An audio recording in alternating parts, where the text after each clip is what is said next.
And welcome everyone to Rock M Radio. This is a brand new episode of Dive Cuts. I am your host, Sam Snelling. We're here to talk all about the Missouri basketball Tigers. If you're watching us on YouTube, you'll see to my right, your right, Matthew J. Harris. Matt, how are things in Indianapolis? Oh, about to get very cold and very snowy. Um, Yeah, and that's but coming here otherwise, too. it's fine. Uh, I may or may not be driving west to go watch high school basketball this weekend, so I'm very interested in what road conditions look like in the next couple of days. Yes. And we haven't podcasted since before Illinois. Um, Not to bring a big downer of the podcast, but like right before Christmas, we lost one of the dogs. I wrote about it on Blue Sky for anybody who is skeeting over there on Blue Sky. You can look it up. But Bishop died kind of suddenly. Um, he's been a dog that we've seen kind of enter Man, at times. So we're really gonna miss that guy.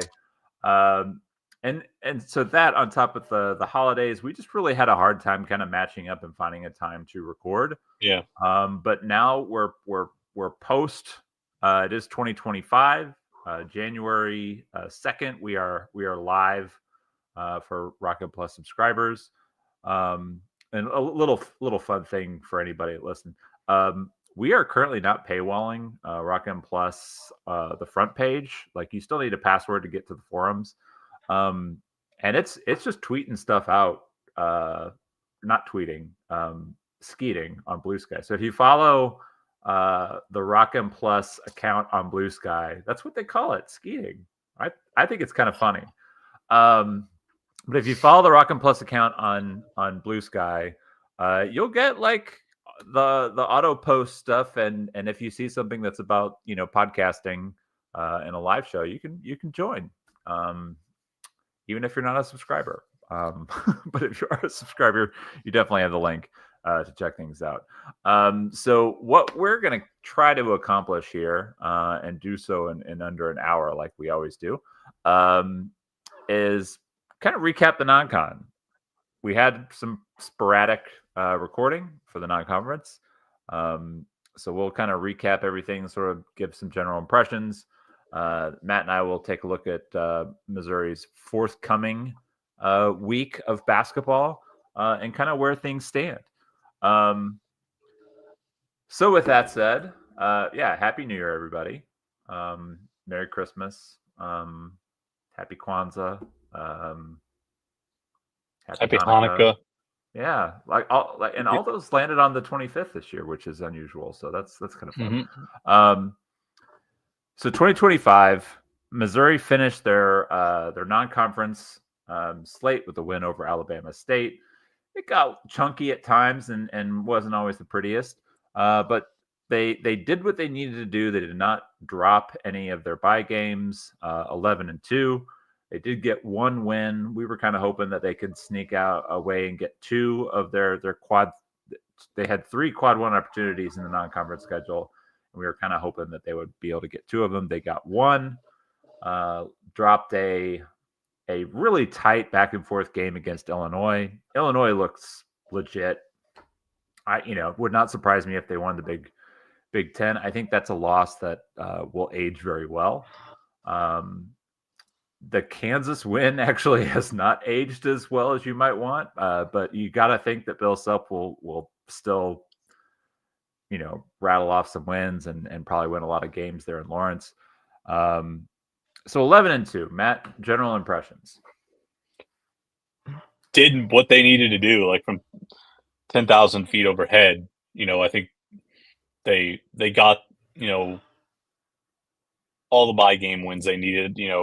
They mostly accomplished that with minimal angst. I think people will probably look back and say the Eastern Washington game was probably a little more dodgy than it needed to be. The Jacksonville State game was dodgier than it needed to be. Lindenwood was bulky, but I think when we look at game scores, and Bart Torvik, Missouri averaged, an 81 out of 100 in bye games for game scores, which is pretty much on par with what at-large teams from the SEC have put up in the past couple of years. So there's going to be, blowouts of, Pacific, of UAPB and Mississippi Valley State, and there's going to be, a couple of games where maybe you didn't quite have your best effort. Alabama State actually kind of landed right around 80. So Alabama State, in some weird ways, is kind of your median game in that kind of mix there. So they mostly did what they needed to do.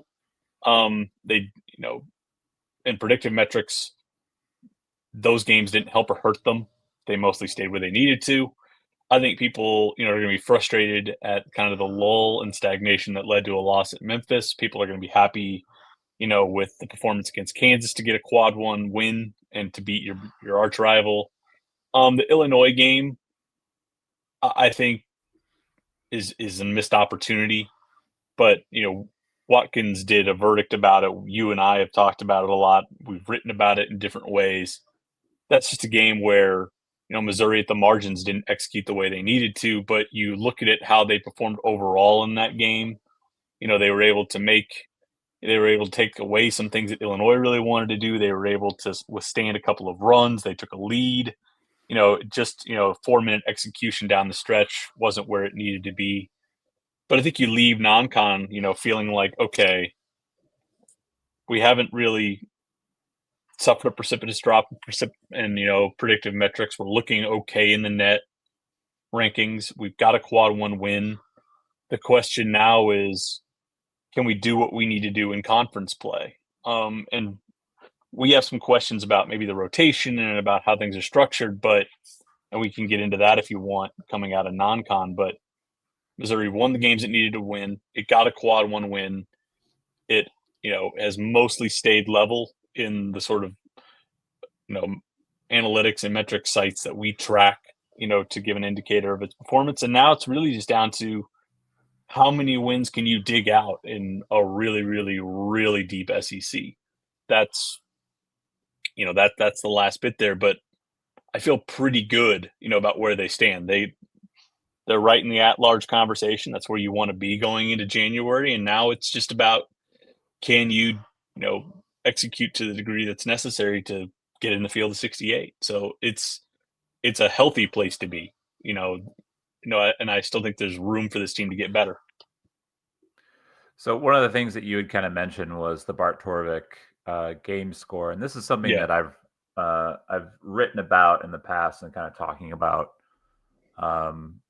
ways to sort of measure game success. So basically, for anybody that's interested in this, like, you can go to barttorvik.com, you can click on the Missouri team page, and on the right column here, you can actually see the game scores. So if you're just listening to the podcast, barttorvik.com, click on Missouri, and at the schedule and results section of the page, you'll have the game scores. For those with us on YouTube, you can see the scores now. They basically awarded Missouri a game score of 100 for their game against Mississippi Valley State. Games in the 90s for Pacific and Arkansas Pine Bluff. 99 against Kansas. 63 is Jacksonville State. 55 was Cal. 69 Lindenwood. Eastern Washington was a 54.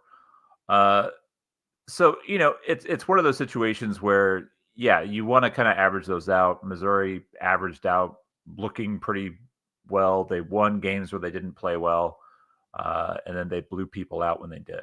And really, like, that kind of included Kansas in that, because they had KU on the ropes big time when they were playing well, and then things got a little stagnant. And they kind of let them back in the game. So that's a really handy tool to sort of did we play well kind of thing. I do want to at least talk about Illinois a little bit. I know Watkins covered it in his verdict and kind of talked about some of the marginal things that Missouri didn't quite do well enough. I thought it was a case of two teams that played pretty well. neither team played their best game. Nope. The game score assigned to Mizzou was an 89. I think that might have been a little generous. I would have probably given them like more like a B minus level score. I think Illinois probably played something similar, but I do think those teams are a little closer. I think kind of think going in, and we talked about this going in, that Missouri had the kind of roster and lineup that could give the Illini some trouble on the defensive end, and they did. Like they really forced Illinois to to play that the way that Missouri wanted them to. The downside is they just didn't quite execute at the free throw line. They didn't make enough threes. They didn't shoot enough threes. If you're a believer in what Watkins has been preaching, and so that's going to be a frustrating loss. But I think if you're Dennis Gates and you're this coaching staff, you come out of that game feeling pretty good. Like you know that Illinois is a top 20 team. You know that they're a team that's probably going to contend for a Big Ten championship. And like you just went toe to toe with them. You didn't play your best, and you had a chance to tie the game, on the final possession, and you missed your shot. So I think if again that's doing a little bit of a zoom out and maybe trying to sort of garner where your team's at, but I think you have to be pretty happy. To kind of turn around and have like an uneven effort against Alabama State wasn't great, but I really feel like there are a lot of teams that played bad last week. And played way worse than Missouri did. Alabama State's not a bad basketball team. They'll be a SWAC contender. They'll be a contender in that league. They can get an auto bid. Yeah, they're pretty athletic. They can shoot the ball pretty well. And I think when you kind of look at the number of substitutions that Dennis Gates was making, it was clear that they were trying to kind of get Caleb Grill's, sea legs back up, underneath him a little bit. They're still trying to kind of, get run for Jacob Cruz to make sure that, he's as ready as he can be going into SEC play. And then you're also like really trying to kind of steal minutes for some freshmen who may not see a whole lot of minutes the rest of the way. So like you're really trying to kind of get T.O. Barrett some minutes. You're trying to get, Honor Batang saw some time in the first half. Guys who you're trying to kind of keep invested, and it seems to me like we have witnessed enough basketball at this point that the staff, as well as you and I and Matt Watkins, like we can watch all this and we can kind of see the top 5, 6, 7 guys that they need to be playing more. Yeah. And who needs to be kind of dialed back. And I almost kind of think that against Alabama State, there was this feeling of, this might be the last time we can really kind of go 12 deep. We're going to go 12 deep, even if it costs us, some continuity during the game. Yeah, and I don't think you can ignore the fact that Anthony Robinson had a bug and missed that game. I think I wrote in the lineup performance piece afterwards. They gave 11 minutes to Marquez Warwick and T.O. Barrett at the point. Missouri was, basically -9. And, in those minutes they were, that's pretty much your difference. If you have, Ant Robinson available, you're probably not taking that hit by having a secondary creator or a freshman run the point for 10 minutes during that game. I think it was very, very obvious too that they were, like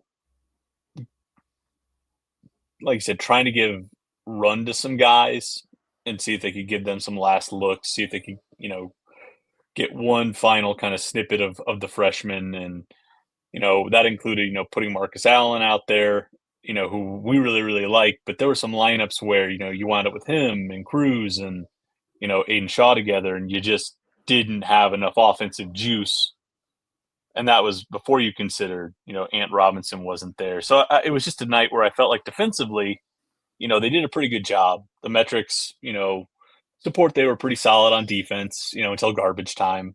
They got a little. They had for the first time really all non-con. They had seepage in garbage time, but they were pretty good defensively most of the night. I just felt like there were some stretches where, in trying to give guys some looks and in trying to see how some guys might close non-con, they just wound up with some lineups where they just didn't quite have the offensive scoring pop they would normally have, and that happens. And as we've said a couple of times, on the main site, on the boards at Rockin' Plus, and on this pod, this staff is still going to treat some of these games a little bit like the crash lab. Once they get a pretty safe lead, they're going to start tinkering and start throwing some things against the wall, and that's really what happened down the stretch. So we would like to see them, maybe stop that, once December gets here and start focusing a little bit. Yeah. Start narrowing down. I think that's something I kind of wrote about on the forums a little bit when I looked at the lineups here. I'm still not sure they really have. I think they know kind of their top 5 to 6 guys that you mentioned, but I think between like 6 and 11, it's still really fluid, and I don't know if they quite have a sense at this point, what are the 5 to 10 lineups that we know we can bank on. The most used lineup at this point is the starting lineup that they rolled out against Kansas and have used ever since. The next most used lineup, the number 2 most used lineup, was the starting lineup that they used during bye games. Well, I was going to point out that starting lineup, like we had not seen that starting lineup before Kansas, and now it's the number 1 lineup. Right. So what that should tell you is that, if you go look at a lot of other teams, whether you believe in looking at Ken Pom or Evan Meyer, and you look at their top lineups, most teams pretty quickly by this time of year settle in their top 10 to 15 groups. So they have a really good sense of how everything's going to be structured. They're going to see a team on Saturday in Auburn that very, very, very clearly has a hierarchy in terms of how guys are used, in terms of how Bruce manages his rotation. Missouri's is a little bit murky at this point. So I think that's the one thing you come out of non-con wondering about is, okay, we've seen this team play well in spurts. We've seen its potential. That potential has been good enough to beat Kansas. But is there a cohesive idea about how this team wants to structure its rotation, structure its lineup, and then, roll into non-con with that? I think that's still sort of an open question. And that's, to me, the one thing that you came out of Alabama State maybe wanting to see was Dennis go, okay, in the first half, we're just going to roll our best groups through. We're going to get these guys taken care of. We may start the second half with our starters and our first couple subgroups, and then we'll get loose with it. But they got a little bit wonky and creative in the first half, and to me, it just would have been nice for them to come out and say, last real rehearsal before the real games get here, didn't quite get that. So I think we've seen their potential. They've mostly handled their business in non-con, but I can't sit here on January 2 and really tell you these are the top 5 to 10 lineups. These are the clear roles guys have. And we'll see if that's a good thing or a bad thing, over the next couple of weeks. But if you're looking for some certainty or some clarity in terms of how this team is structured in terms of what roles are, that's still a little elusive right now. And that might be a good or a bad thing. I can't say at this point. Yeah. Well, and you kind of, like you mentioned, having the kind of like last dress rehearsal and how that's going to, whether or not it's going to be a good or a bad thing, we're going to find out in a hurry. Because like the most difficult game in the eyes of the NCAA's net ranking is at Auburn. There are 9 teams that are going to get to travel to Auburn and play them. I mean, we don't know necessarily that Auburn is going to finish the year number 1 on the net, but they certainly are there right now, and they are they have a significant enough lead to make you think that, okay, like they might be able to withstand this. If Auburn goes, 15-3 or 16-2, they're almost certain to be there. If they 14-4, given the depth too, they might still be there. 14-4 might still be there. So there's 9 teams that are going to have an opportunity to beat Auburn at Auburn, to capture the best possible win you can get in the eyes of the net. And Missouri is the first one to try. Yay! Yay! So we've had like plenty of kind of discussion about this online, but not necessarily on the podcast. And it is interesting. I realize there's, it's one thing for us, especially when you're looking at the analytics and you're looking at the fact that this is projected to be a 15 to 23 point game, depending on what service you believe in. And I'm guessing at some point we'll see a line on the game. That line will probably be north of 15 points. 15 probably around 19, points? I would guess. You're going to guess 19? Yeah. Well, I know like Ken Palm's got it at 19 or 20. And I know that I think there's one of the other analytics sites that had it at 23. I look at it before every game. As of right now, Ken Palm has it at Auburn as an 18-point favorite. Torvik has Auburn as a 19-point favorite. Haslametrics has them as a 19.1 point favorite. Evan Maya has them as a 20.8 favorite. That means the average line right now from predictive sites is 19.2 points. Basically, they're forecasting an 89-70 Auburn win at this juncture. That's the benchmark. Auburn coming close to putting 90 on you. Well, yeah, I'd like to forecasts. So for people that are like, we're saying Auburn's number one in the analytics. So I'm just looking at the main Ken Palm page right now. Their net rating is 36.36. It's a huge gap to number 2. Duke is number 2 at 32.72. Auburn has a 13-point lead over the 10th ranked. Really, Michigan is 10. Yeah, but 13 points better per 100 possessions than the 10th ranked. Massive gap. Michigan. Like that is a big gap to go from 1 to 10. Huge. I was gonna look. So this is basically like UConn last year finished at 36.43. They finished 5 points ahead of Houston. Like 36, a net rating of 36 is massive. Gonzaga of the COVID year was huge. They were what? I'm just going back trying to find any like 36.91 Kentucky from 2015. That was their 38-1 team that lost in the national semifinals. So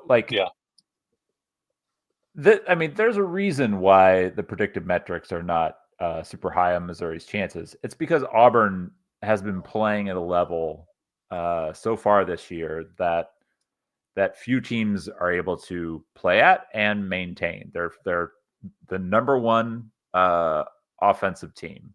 Their offensive rating is 130.6. Their defensive rating, they're 13th at 94.3. So they're top 15 defense, number one offense. They're playing better than anybody. Their only loss is to number 2 Duke on Duke's home floor, and that game was close. Yeah. So and what's funny is before the season, I think did we have Auburn 5th? We had them second. Did we have them second? Yep. That was last year that we had kind of dropped them, and we're like, not doing that again after they.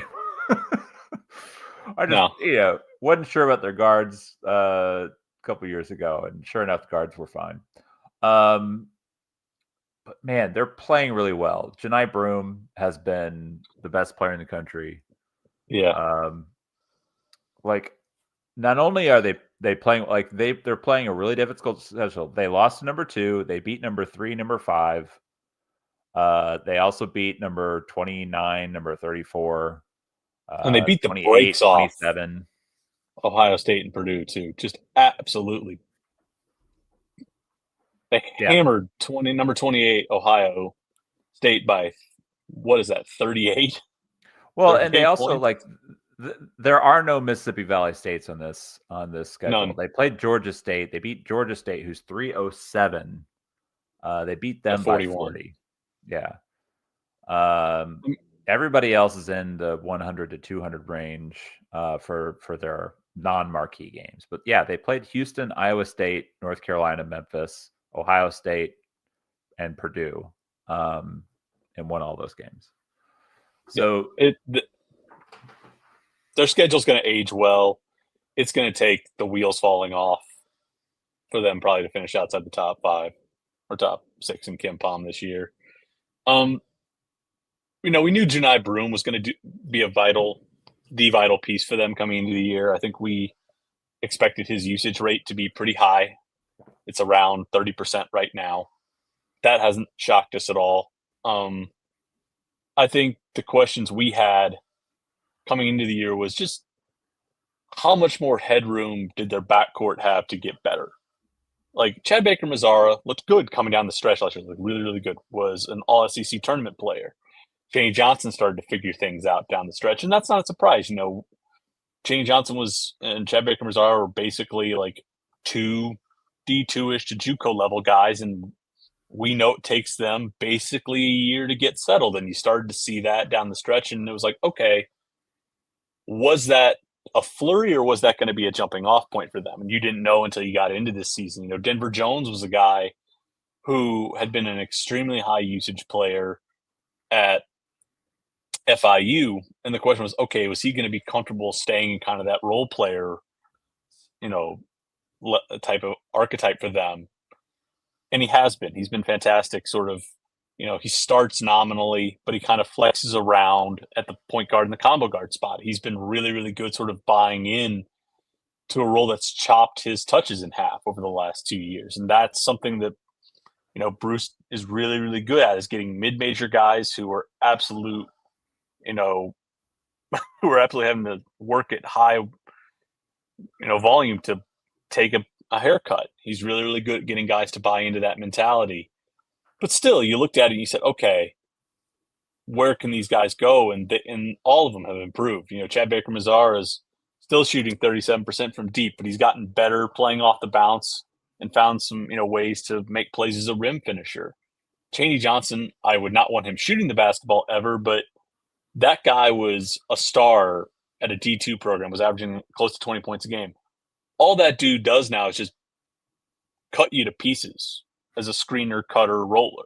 He's absolutely bought into almost never getting an on-ball touch, but still scoring 10 points a game just by being really active and moving within their offense. Denver Jones, I just mentioned it. He's shooting 47% from 3. 47%. Has also found a way to up his efficiency at the foul line. Those 3 guys got better. And, it's going to be terrifying for Missouri to have to go face that on Saturday, but there's part of me that is heartened by that, because how often do we spend the offseason talking about, who's retrofitted their roster, who's overhauled everything, how have these guys done completely turning things over? Bruce Pearl did something that you and I think respect. He stuck with his guys. He relied on continuity. He relied on player development. Auburn is 36th in minutes continuity this year. They brought their guys back, and they said, we're going to bet on you. We're going to get you in the gym. We're going to get you better, and we're going to see if we can turn you into a team that has one more level. And they've done that so far. And even, the transfer portal pickups, we were sort of skeptical, like, is it really smart to push out Trey Donaldson? Is it smart to push out Aiden Holloway? Miles Kelly's been really, really good coming in. He's basically given up any tough midi that he took at Georgia Tech and is now fine being a secondary ball handler to initiate stuff and then just shoot threes. And Tahad Pettiford is the archetypal kind of jittery small point guard that Bruce has just built teams around. Like, he didn't go into the portal and like bring in 10 new guys. He went in and got 3 guys. I mean, I noted this today when I was kind of doing an early look ahead at them. He went out and got JP Pegues, one of the best point guards in the portal, one of the best shooting point guards off the bounce. And he has basically shelled him since December 1, so Tahad Pettiford, a freshman, can play more. Yeah. That's ballsy as hell. Like, we talk about coaches, we talk about, does Dennis need to have some focus and maybe chop the rotation down? How many coaches are going to go out and get an all kind of like SoCon point guard, a guy that a lot of high major programs wanted, and then basically decide after 8 games, nah, I'm going to ride with the Frosh? That takes guts. That takes some chutzpah. So I respect the fact that Bruce stuck with his guys. They put in sweat equity to get better. But when he's had to make tough calls, he hasn't hesitated so far. So they're playing at a high level. They've got guys that are bought into that program, that know the system, that have continuity together, and that have seen the coaching staff invest in their development. And this is what can happen, when everything goes right. They've absolutely built a juggernaut that's beating the brakes off really, really good teams early on. Yeah, they finished 4th in KenPom last year, and obviously I had the upset loss in the first round to Yale, and that is something that, especially when you're kind of bringing back that kind of continuity, can really light a fire. Yeah. And probably fueled like a lot of their offseason workouts. So yeah, it's a very tall task for Missouri to go in there and to try to stifle this offense that just they score the ball. Yeah, like they score the ball well. They share the ball, they shoot the ball well. There aren't a lot of things that they don't do. One thing that they will do, though, they will foul you. Yeah. And Missouri, at least this version of the Tigers, does like to make lots of trips to the foul line. Yeah. If there's going to be like a big key, like Mizzou being able to attack the rim, yeah, make tough twos, but also get to the foul line. Because when you're at the foul line, you're able to quiet the crowd a bit.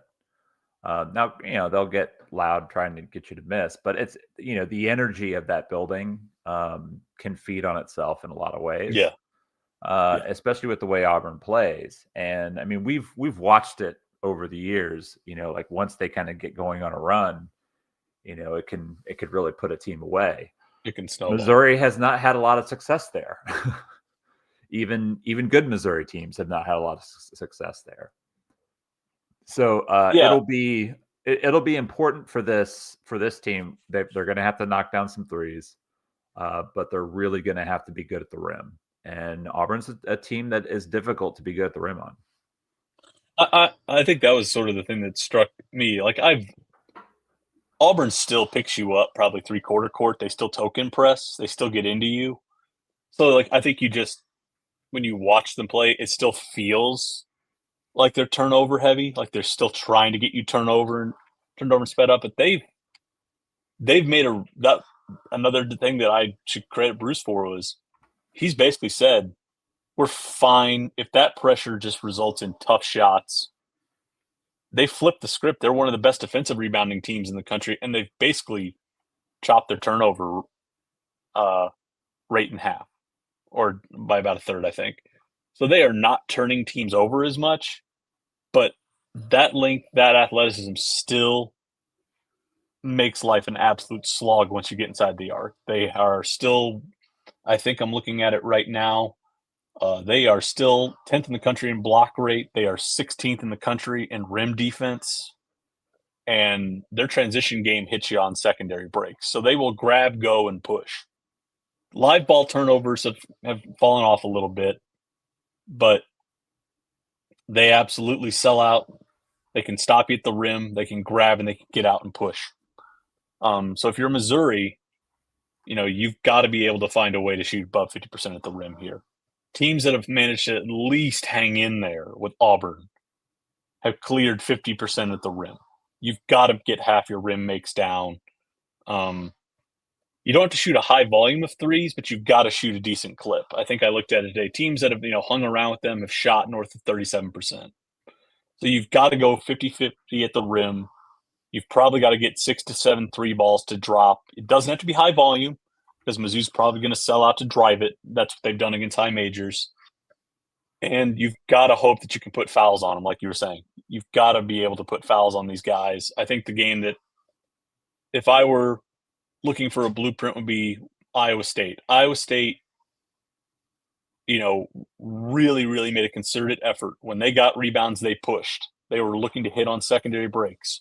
They were looking to play over the top against Auburn's token pressure. They wanted to break it and get to the backside and really attack the rim. They built their lineups, to have two bigs that were really just focused on taking rim attacks to Broom, taking rim attacks to Chaney Johnson, taking to Dylan Cardwell. They wanted to put fouls on them. I think Iowa State's free throw rate was like 51%. That's absurdly high. Mm-hmm. But their mantra was, we're not going to back up. We're going to attack pressure. We're going to get downhill. We're going to make your guys have to make plays around the rim, and we're going to try and put fouls on you. Now, that worked for 18 minutes, and then Auburn woke up and got them in the second half. But I don't think this is a game where, if you're Missouri, you can shrink and back up. I think you've got to play downhill, and you've got to be able to find a way to make just enough threes to keep the creases and gaps open. But this seems like a game where I think Missouri is going to want to try and take the fight to them. And to your point earlier about how things have gone badly for Missouri there, this is probably the first roster in the last 5, 6, 7 years where you can look at it and go, Missouri's got the athletes. They've got the kind of body types, the kind of length, the kind of athleticism to where they can match up with Auburn. So if you're going to play, don't try and just space out. Don't try and bomb away. You've got the bodies to match them at some positions. Attack them. Go play aggressively and see what happens. Now, if it goes poorly, you might get run out of the gym by 30, but you'd rather be aggressive and rather attack and see if you can't, put Auburn in a bind where they've got to reach down their bench and, ask some guys to do more than they can. So it'll be interesting to see just what Missouri's mentality is offensively. And do they do what they've done against sort of Cal in the second half and against Illinois and against Kansas, which was, we're not going to back up. We're going to play downhill. We're going to try and get in your face. We're going to try and make this an at-rim type of game. And who can win that? So that my hope is that they'll maybe repeat that again, but just a little bit more shooting, And I do like your point that, it feels like this is the first roster that Missouri has had that can compete with the athleticism of Auburn. It really feels like there's been games where, even though the score was closer, and I'm almost thinking, trying to think. The slug in Conzo's last year in Columbia, they kept that game pretty close.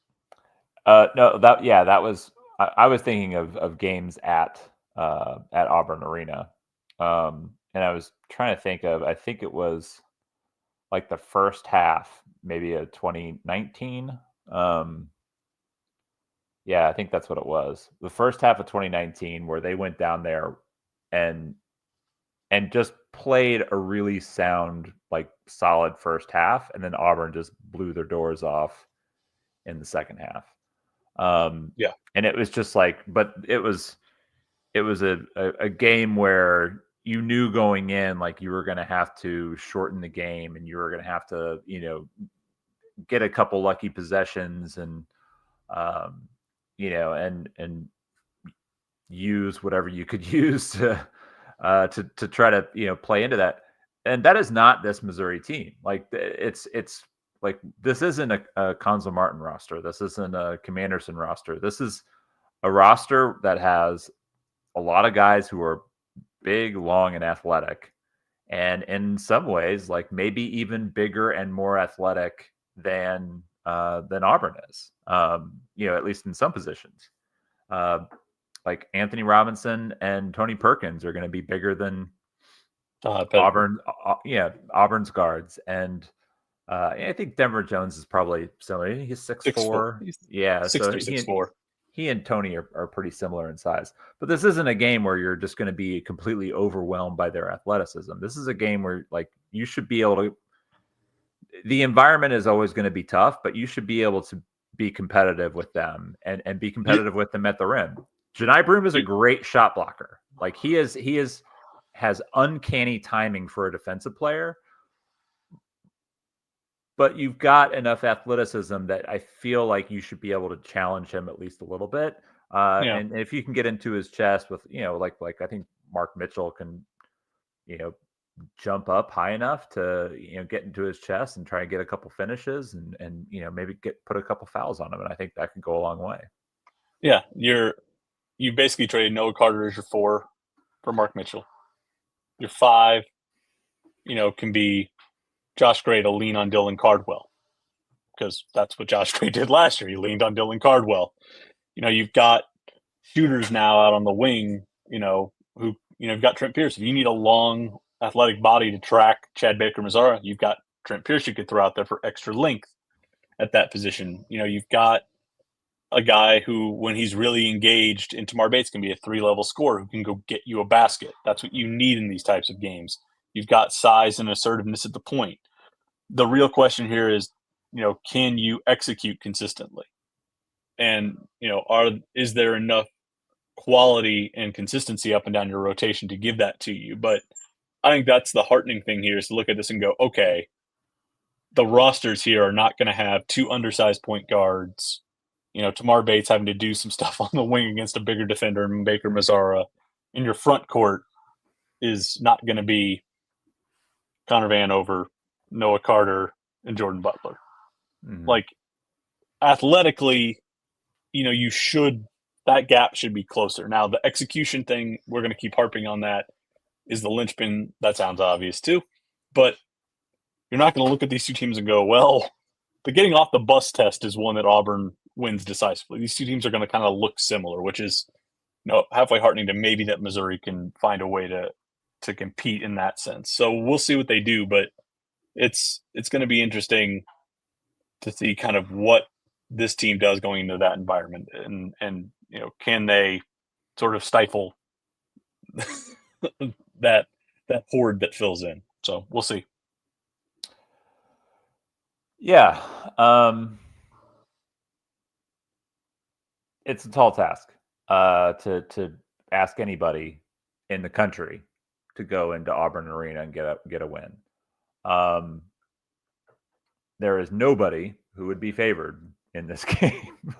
So, yeah, like my expectations are that they go in there and they compete and they see what happens. I don't think, like I said, I don't think Auburn is infallible. I think they're a great basketball team.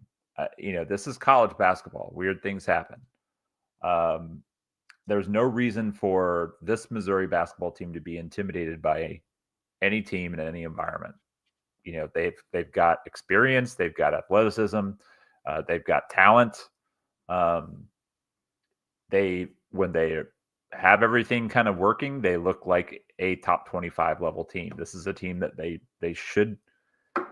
For me, the only thing that'll be disappointing is if they go in there and they lose the plot. Don't like. I want to see them compete. I think they can. Yeah. I will be happy if they go in there, they compete, and they lose. Yeah, but I've seen games in Auburn Arena where things get away from teams, and you see that sort of letdown. Don't have a letdown. Like this is an opportunity to really show a lot of people like what your squad is made of, and so they're gonna punch you hard. You just got to be ready to punch back. Maybe not literally. There's no good time to play this game. There's no good time to play this game. Like, is Auburn going to be any less challenging on January 4 versus February 4 versus March 4? Like, when's a good time? When's a good time for this to happen? And in a weird way, I sort of looked at it over the summer and said, oh, man, that's, long layoff, not leaving the state. And you got to go open at Auburn. And then it's like, well, I think a couple of weeks ago, my mentality just sort of shifted to, it's got to get done at some point. There's no optimal time to face a team that's playing the way Auburn is. Get it done early, get it out of the way. Maybe you catch them, coming out of a lull, out of the holiday break. Maybe you guys are engaged. Missouri's at a good point, health-wise. Everyone's healthy, everyone's available. Maybe you catch them early. Maybe there's an opportunity here to capitalize on them just trying to get, settled in a non-con play. I'm highly skeptical that happens, but you got to go play this game. The challenge is going to be the same no matter if it's today or 2 months from now. Missouri's got to do and the things Missouri would have to do are the exact same. So just go do it, execute. And I would rather them go in looking to be aggressive, looking to get a win. And if that gets them blown out by 20 or 25, but they went in looking to win rather than just do margin control, I can live with that. I think I would be more annoyed if it was very clear that they were coming there looking to keep it to a 12 or 11 or 12-point win. Go in there to win. Go win. And, if it gets sideways, but at least it was out of an effort to try and get a result, I can at least live with that. So the good news coming out of Auburn is as easy as the SEC schedule gets, which is not easy, it gets for Missouri. So our good friend Blake Lovell tweeted this out. Or they're not called tweets anymore. I don't know what. I think Elno just wants them to be called posts, whatever. The Blake Lovell on the X.com. 16 college basketball teams with the toughest remaining schedule, strength of schedule. This is all per ESPN BPI. They are all in the SEC. However, number one is South Carolina, probably because they're the worst team. Missouri is 15th. And considering that Missouri right now and in all these analytic rankings, they're anywhere between kind of 13th and 14th. I know you have them all in your head, but Missouri seems to be kind of in that bottom four of teams in the analytic rankings. So for them to not be higher is surprising because you can't play yourself. So what that means is Missouri is playing a lot of games against the bottom half of the conference. I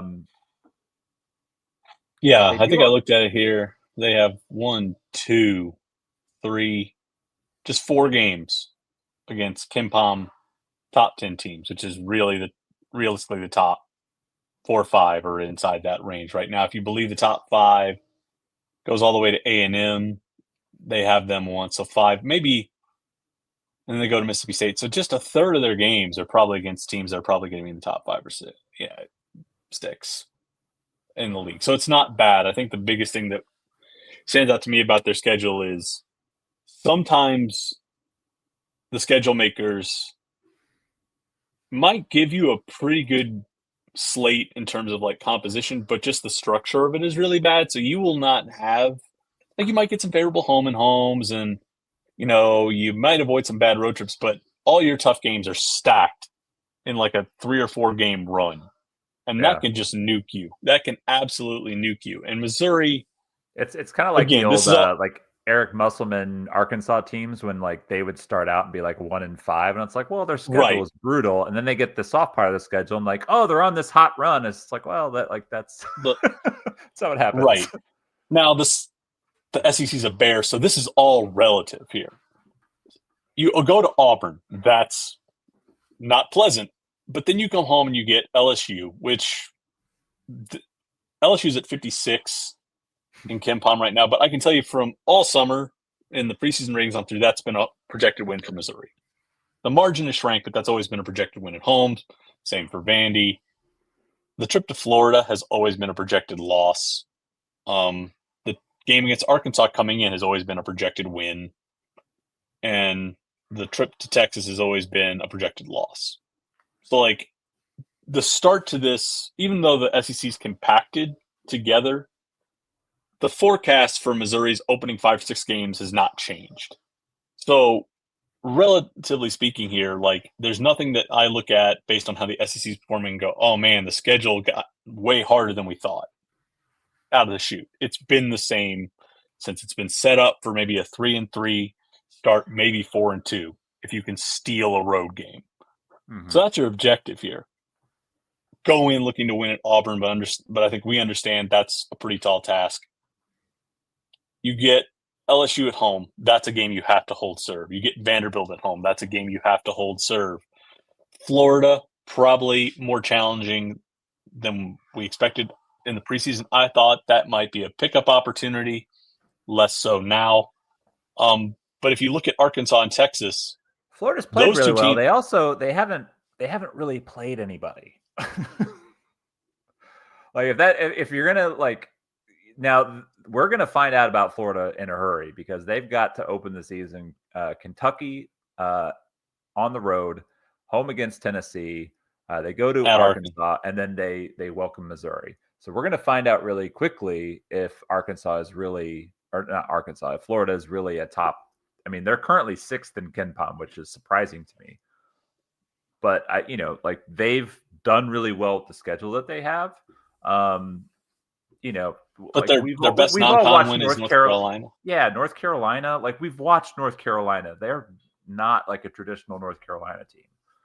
And even that game, like they had to hold them off. They were up big early, Yeah. and then this is like Carolina's MO. I don't know if anybody's watched North Carolina. North Carolina plays like trash in the first half, and they have a big second half comeback. Yeah. And they did that against Florida. So, but I look at Arkansas and Texas. Those are two of the teams that I look at this stuff and I track it. They are two of the biggest droppers in KenPom's ratings since the season started. I think Texas is down 15 and 20 spots. Same for Arkansas. Those two teams have also biffed quality win opportunities. I think Arkansas got one when they rallied against Michigan, but they've sort of drifted back to the pack and have not looked really convincing in quad 1 level games, particularly Texas. So Arkansas comes in, you feel like that's a game you can pick up at home. You're looking at 3-2, and I look at that Texas game as kind of a linchpin game for me. If you can go on the road and you can steal a road win at Texas, you're at 4-2 out of the gate. You come home to get Ole Miss, which is a game that is a projected toss-up. If you can get that Arkansas, Texas, Ole Miss section, to me is sort of where you can really help and kind of shift the narrative around what your season is. If you open at 5-2 and, it makes those road trips to Mississippi State and Tennessee look a little bit more tolerable, then you come home and you get a pretty good stretch. So to me, that's the real kind of indicator there is, can you do what you need to do against LSU and Vandy, and then can you make hay against Arkansas, Texas, and Ole Miss? Can you get 2 wins out of that group? And if you get 3 and you're at 5-2, plus the win you have over Kansas, you're probably already at 4 to 5 quad 1 wins. You probably only have to find 4 wins the rest of the way.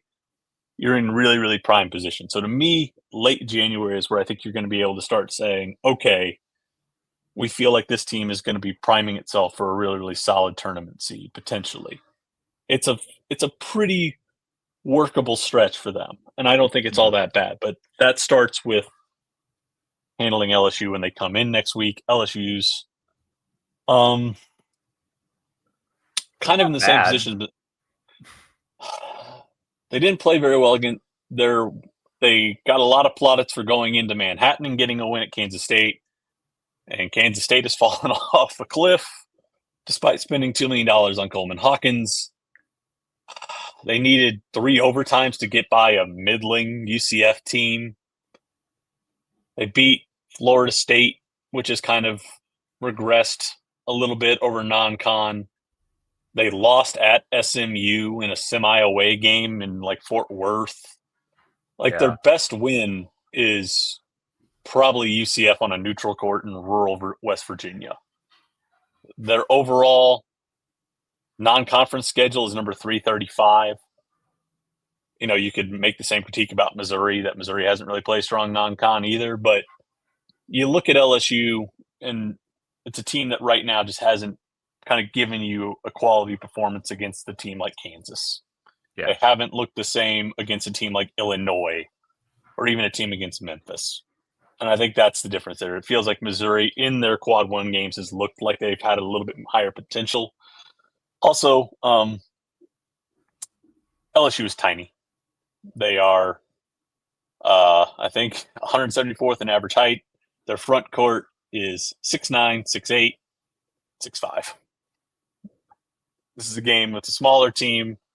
Jordan Sears, Jacob Cruz's old teammate and running mate at UT Martin, is their starting point guard at 5'11". You feel like Missouri's got more depth. They've got more size. It's at home. You feel like you've seen Missouri play better against higher caliber competition, and they've basically, both teams have been equal against by-game competition. That's a game where if you're Missouri and you want to be an NCAA tournament team, you got to hold serve at home, particularly this year in league play. So if Missouri is competitive at Auburn, does what it needs to do against LSU, awesome. Just get to the point where you can maybe make some hay in late January and see if you can get a run going. Yeah. So that's the setup. So they've got a tall task this weekend, but LSU Vanderbilt next week, both at home. You better. And we didn't really talk about Vanderbilt. Vanderbilt scores the ball well. The defense has not been great. They're smaller. That's a team that you should be able to beat at home. So I don't fully know what our recording schedule is going to be kind of coming up, since we're recording late in this week, but we are going to get back into a weekly thing here soon. So we'll just kind of figure that out as we go. I think that's it. Yeah. Much different discussion than we had this time a year ago, where injury luck was decidedly bad and they had fallen into the 90s of net. Mm-hmm. So, no guarantees. We'll see what, the next 18 games are going to bring. It's going to be a bear. But you can at least start non-con legitimately saying Missouri can position itself for an NCAA tournament bid, which, coming off a bagel of a conference season last year, is certainly improvement and certainly welcome. Yeah, and why not get your first conference win of the year in the best possible way by beating Auburn?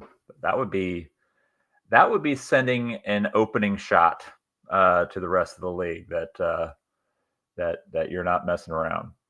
So we'll be back soon.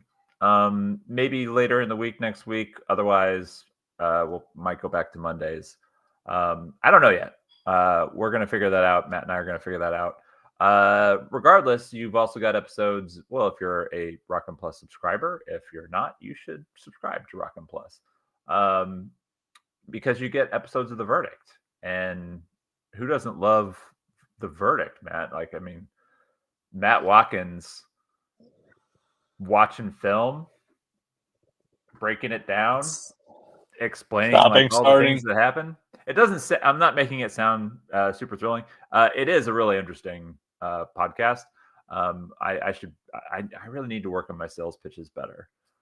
It's a peek into our addled brains to watch Watkins do this. And you want some sense of how we watch basketball, which is, it should be for fun, entertainment, and relaxation. It really isn't. In some ways, if you want to see how neurotic we are in watching this stuff, look up The Verdict and see how broken we are mentally in terms of watching hoops. Yeah. There's my pitch. But yeah, we've got a new subscriptions set up at the site, so you can manage all your account right on Rockin' Plus. I'm pretty excited about that. I've rolled that out last week. And super easy to sign up, super easy to pause. You can pause your subscription now. Or you could just you can cancel, and then you can just sign up again. Like it's all super easy to do, which is one of the things I was like really, really trying to accomplish with the site. Is just I want it to be easy to use. It's easier to use now, and the forums. I love the forums. Like they're beautiful. They work well. There's like a GIF thing now. It's all great. So yeah, sign up, join us in the forums. Lots of good talk going on, and we'll be back to talk about all the stuff that's about to happen in Mizzou basketball here soon. Thanks everybody for tuning in, and we will catch you next time. Bye bye.